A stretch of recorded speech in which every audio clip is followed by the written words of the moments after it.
Okay, so let us start with today's class.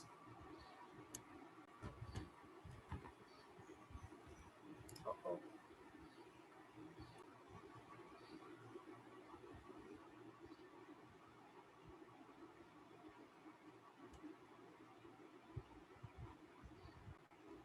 Okay, so in the last class, we were discussing about one case study. We have learned how to calculate the function point metrics, and there we were discussing a case study. Uh, Shop was there. Software was needed to be developed where the customer will supply his details, and the customer who register for this will get a unique customer number.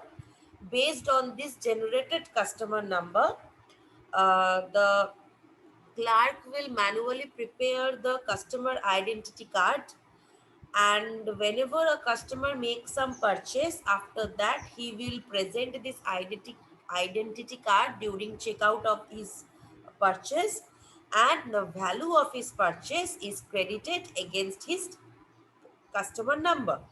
So at the end of each year, the supermarket will give gifts to 10 such customers who had made the highest purchase in that year, and will also award a 22 carat gold coin uh, to all those customers who had made above 10,000 rupees purchase. And after the prize winner list is generated and everything is done, then the entries against all the customer numbers will be again reset to zero after the last day of the year, so that again the customer can start uh, from the next year, that is starting from the next year they can start with a new purchase. So we have learned that this entire scenario we were solving, we were doing the calculations. So in that calculation, uh, we from step 1 we calculate the unadjusted function point. We examined that there are two inputs, there are three outputs, there are two files, and there are no interfaces.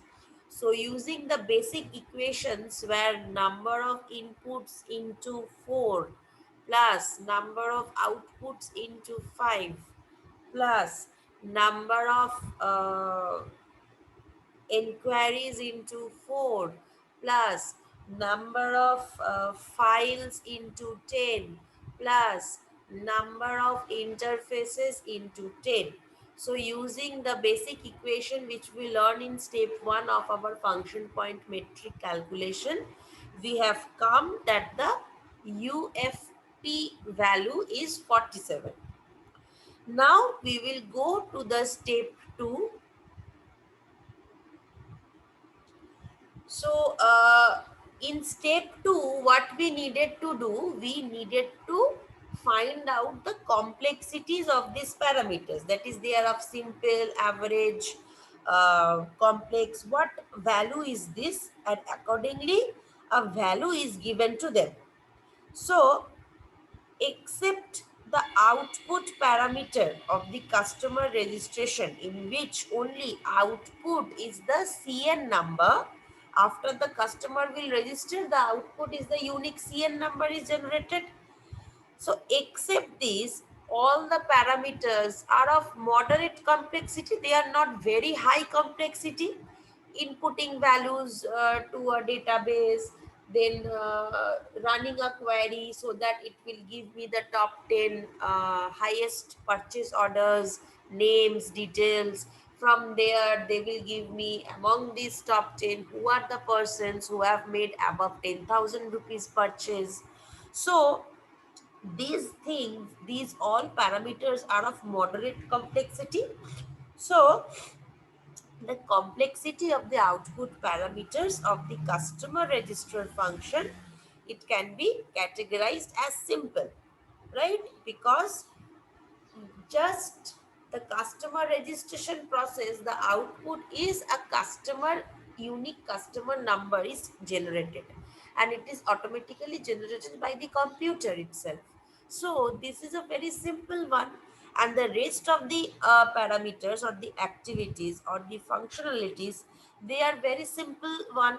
They are of moderate functionality. So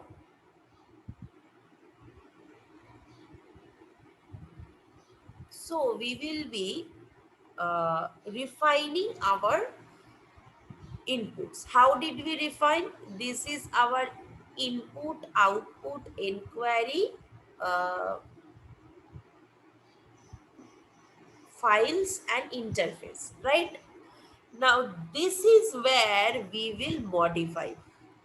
Average inputs are of average simple. Inputs were simple, and if the input is simple, the value was 3. So 3 into 4 plus my output is of what category? Oh, sorry.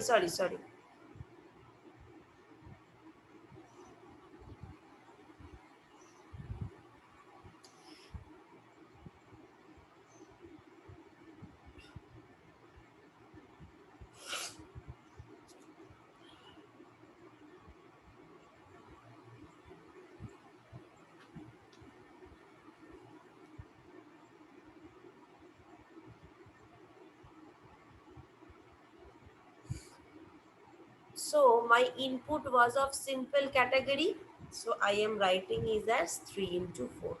My output was of simple category, I am writing is as 2 into 5. My inquiry was also of simple category, 1 into 4. My the files are of simple category, and interfaces, there are no interfaces. So so if I refine this UFP according to the level of the parameters, that is of simple, average or complex, then I can refine this to be of 46. This is the value from my step 2. Now, what will be my step 3? Since the complexity adjustment factors, they have the average values, therefore, we need to calculate the total degree of interference. So, 4 plus 5 gives you 4 plus 5 is 9. 9 plus 4 is 13, right? So, the average degree of influence,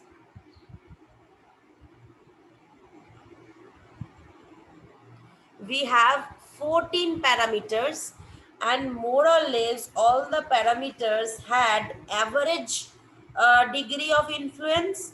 So if all the parameters in step 3, the 14 parameters has average degree of influence, we range it from 0 to 6. So 4 is average between 0 to 6.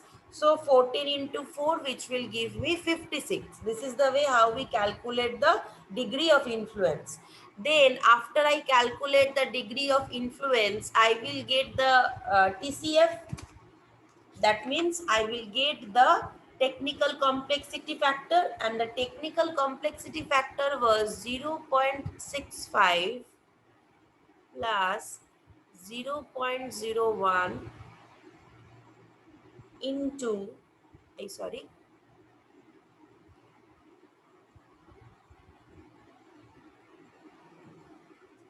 the formula was 0.65 plus 0.01, right, into 56 into di. So this will give me a factor of 1.21. Now, therefore, finally, what is my FP? My FP is my UFP and my TCF, right? So my UFP is 46, my TCF is 1.21. So 46 into 1.21, which will give me 55.66. So finally, this is my function point metric value for the problem at hand. So this is the size of my project. This is the project size. This is the function point metric size for the project of the supermarket which we were studying in the last class. So a major short is this calculation clear to you all, how this calculation is being done? Yes or no?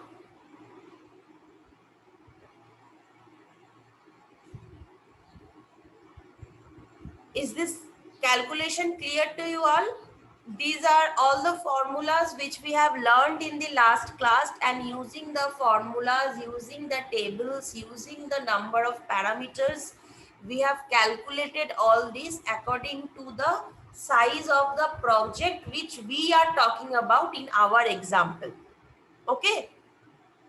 So even if this is better than LOC, a major shortcoming of this function point metric is that it does not take into account the algorithmic complexity of a function. So the algorithmic complexity what the function will have in order to be executed, it does not take into account of that. That means the function point metric, it will assume that the effort which is required to design and develop any two different functionalities of the system is same.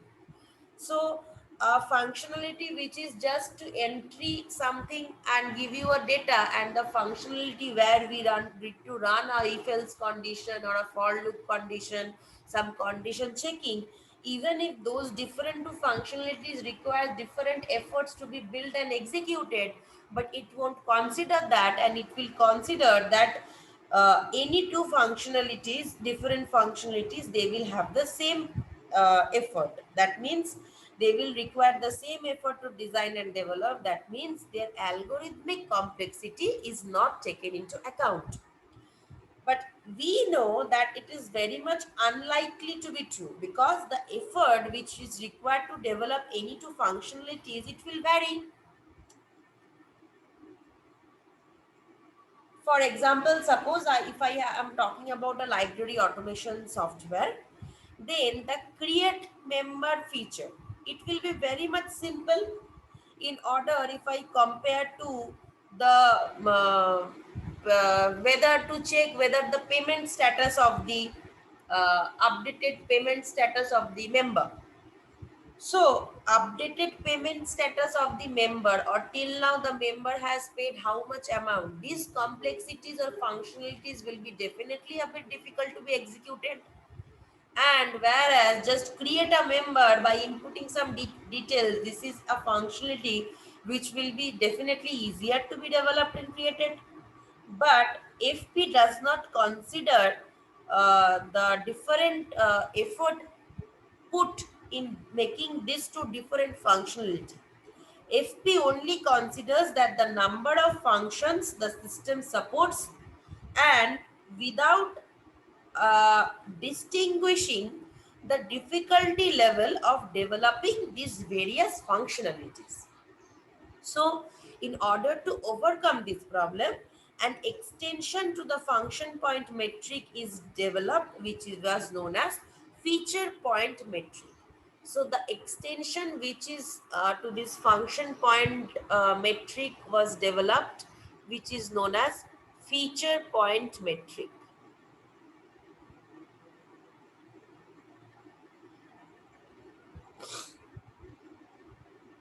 So this feature point metric, they incorporate algorithmic complexity as an extra parameter.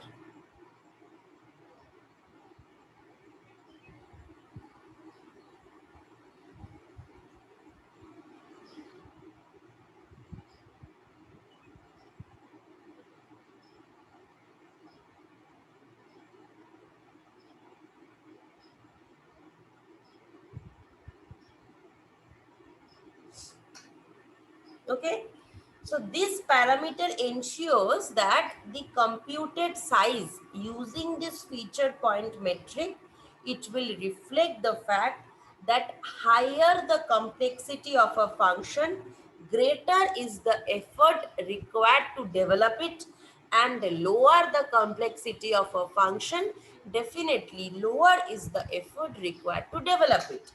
So therefore, it should have larger size when I am talking about a higher functionally, higher complex function, and it will have a lower size when I am talking about a simple complexity function. Okay. So this was all about the two matrices which are used for project size estimation. One was the LOC, another was the function point. I tried to explain to you how the function point metric is calculated, how the parameters are multiplied with what value, and how we arrive at the FP using one example of a supermarket project. Okay. So are you guys being able to understand, yes or no?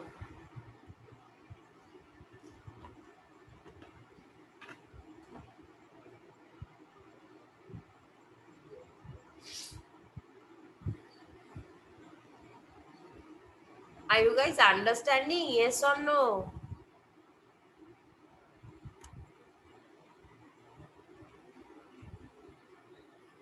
Okay, so there will be no voice from your end.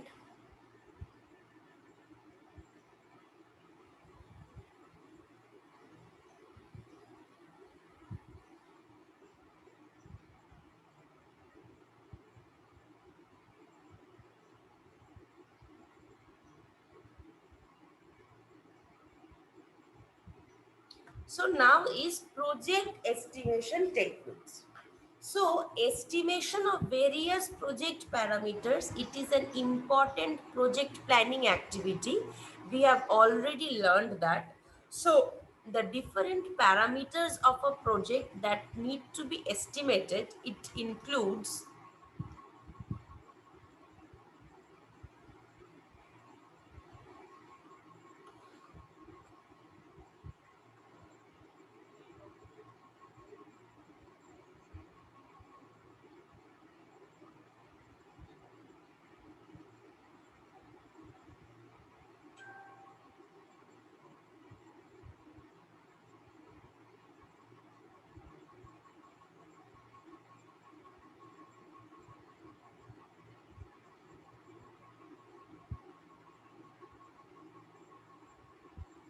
So these are the different parameters of a project, such as the project size, the effort required to complete the project duration, the project cost, which needs to be estimated.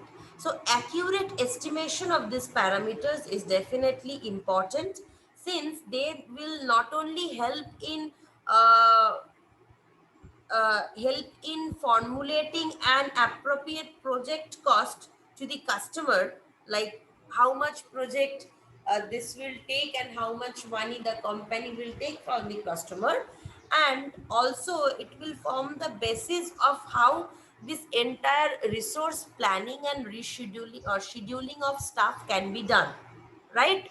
So estimating these things will give you a clear idea of how.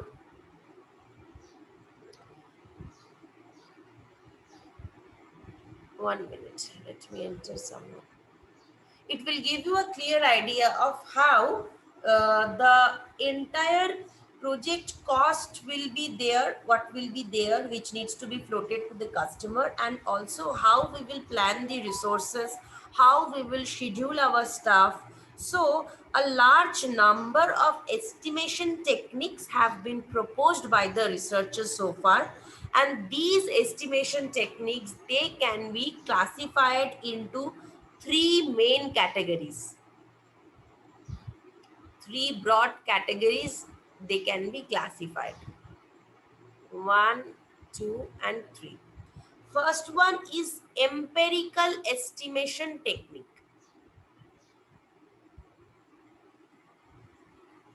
Empirical estimation technique. I am writing estimation and technique in short.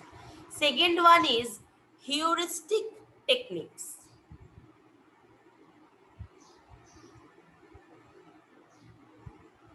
And the third one is analytical estimation technique.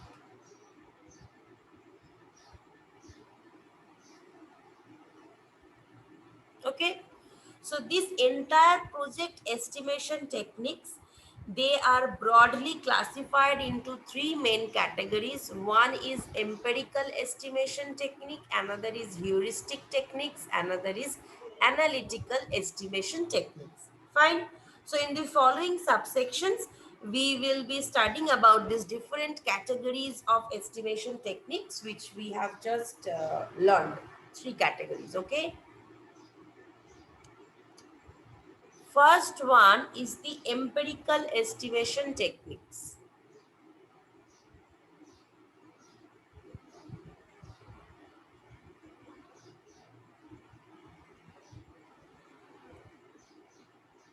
So these empirical estimations techniques, they are essentially based on making a, what will I say, educated guess of the project parameters.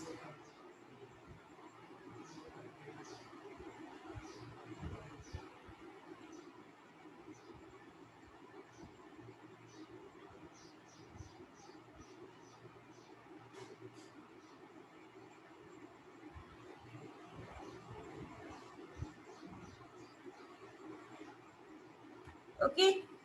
So while using this technique, definitely prior experience with the development of similar products is very much helpful. Otherwise, how will you become experienced and how will you be able to make the guess if you have not worked with similar kinds of projects in the past? So even if although empirical estimation techniques are mostly based on common sense and decisions over the years that the person or the development team they have gathered working on similar type of projects over the years, uh, the different activities that are involved in this estimation over the years, so based on that they make the guess about the different project parameters. Okay, we will discuss two such methods of formalizing, uh, two such techniques under this empirical estimation technique. One is the expert judgment technique,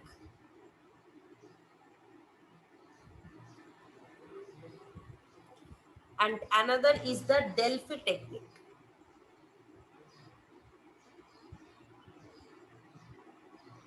Mm. Okay. So under this empirical estimation technique, where the main motive is based on the previous knowledge of the development teams, the knowledge they have gathered over the years on working on similar kind of projects, they make a educated guess of the project parameters. And in order to make this educated guess, different formalization methods are there. So as two such formalized methods are expert judgment method and Delphi technique method. Okay, so this was about the empirical estimation technique, how this thing is done. Next is the concept about heuristic technique.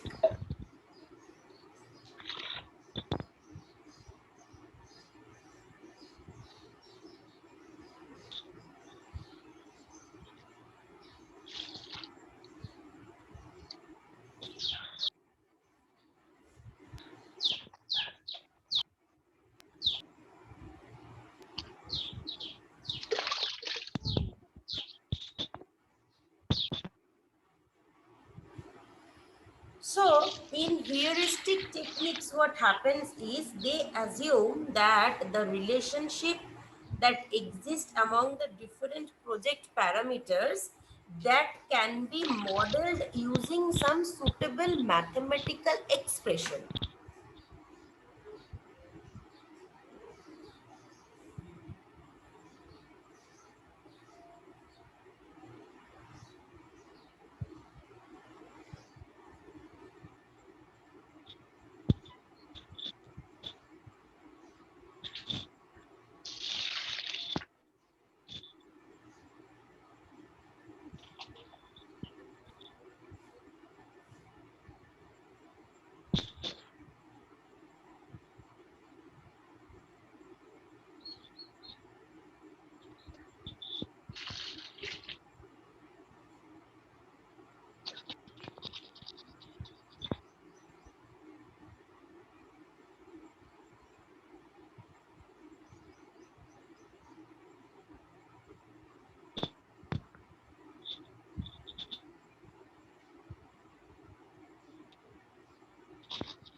Ashish, why are you unmuting yourself every time and noise are coming from your end? I am not understanding. Do you want to ask anything? I am unmuting you and you are unmuting yourself. So heuristic technique means that they will No, ma'am, assume it's by that default. among the different parameters, project parameters, there are some sort of relationship will exist, and it can be modeled using some mathematical expressions. So once the basic parameters are known, the other, that is the dependent parameters, the once the independent or the basic parameters are known, then the other parameters that are dependent on these parameters, they can be easily determined by substituting the value of these independent parameters in the corresponding mathematical expression. So different heuristic models can be divided into two broad categories. One is single variable model, another one is multivariable model.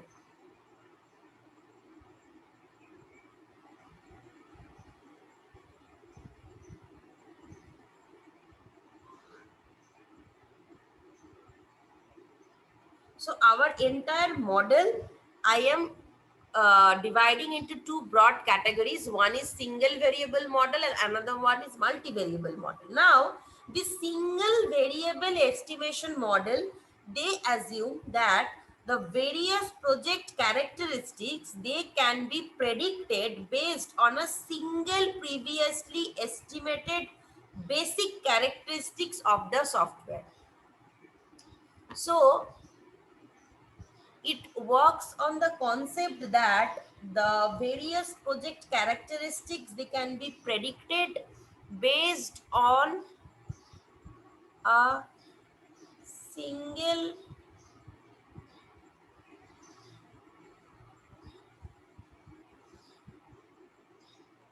previously estimated basic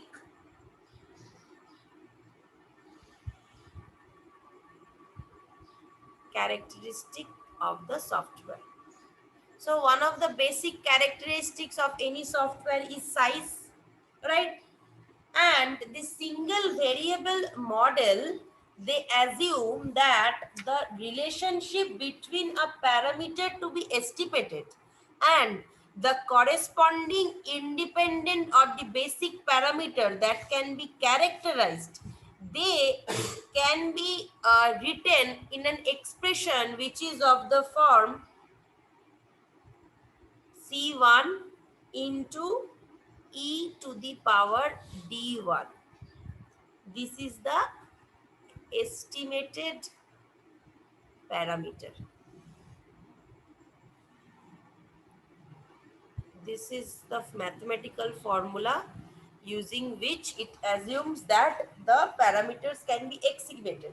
Now this E will represent a characteristics of the software that already has been estimated, and the C1 and D1, these are constants that are usually determined using the data collected from the past projects, historical data, and E is a characteristics that has been already estimated. C and D are constants that has already been determined from data collected from the past. Now this estimated parameter, it is a dependent parameter. This dependent parameter to be estimated, it can be effort, it can be project duration, it can be staff size, anything. So what is the logic? The single variable model, it works based on the concept that previously something is estimated, and upon that I will be estimating the dependent parameters. So suppose E is such parameter which is already been estimated, and C1 and D1 are constant values which also have been estimated from the data which is collected from the past projects, that means historical data. And putting all these values into this formula, we will get the estimated parameters. That means we will get the parameter values of the dependent parameters. And what do we mean by dependent parameters? The dependent parameters are those parameters which needs to be estimated based on some parameter which is already estimated. That means the effort, the project duration, the staff size, these are all dependent parameters, right? Now, if you have heard of the term COCOMO model is an example of a single variable model. It is an example of a single variable cost estimation model. Okay. So this is the formula using which one variable has been estimated in the past and the concept is being used in other variables or in other, what will I say, to this formula is being used to calculate other dependent parameters values such as effort, project duration, staff, etc. And where C and D data we already have from the past, E data also we already have from the past, and using this into and putting this into this formula, we estimate the values of the other parameters like the project size, effort, duration, etc. Okay. So is this heuristic technique model for what will I say, single variable parameter, is this thing clear to you all? Yes or no?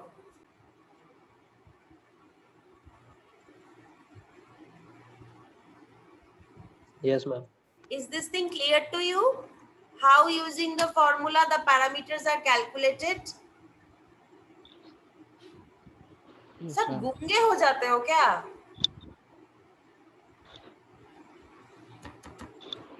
Yes, ma'am. Okay.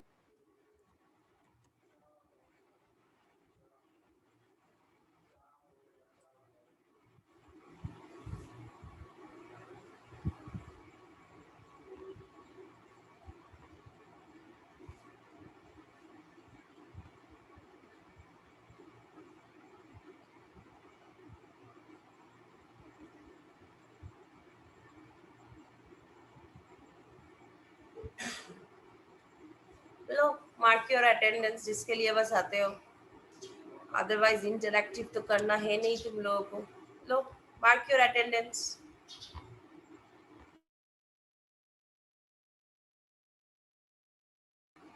2 minutes are remaining. Those who are marking their attendance, they may leave one by one.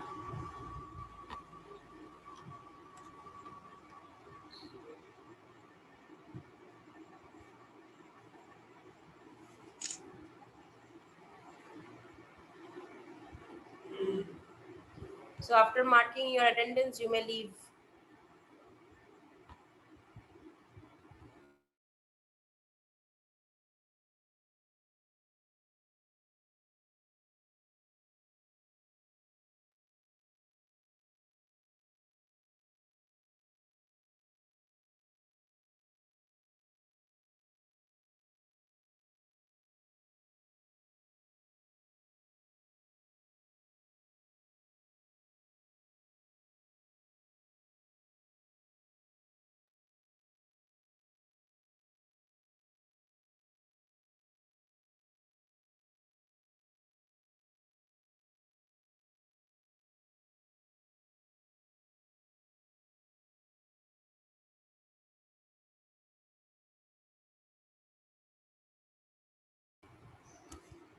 Is there anyone who has not been able to mark his attendance?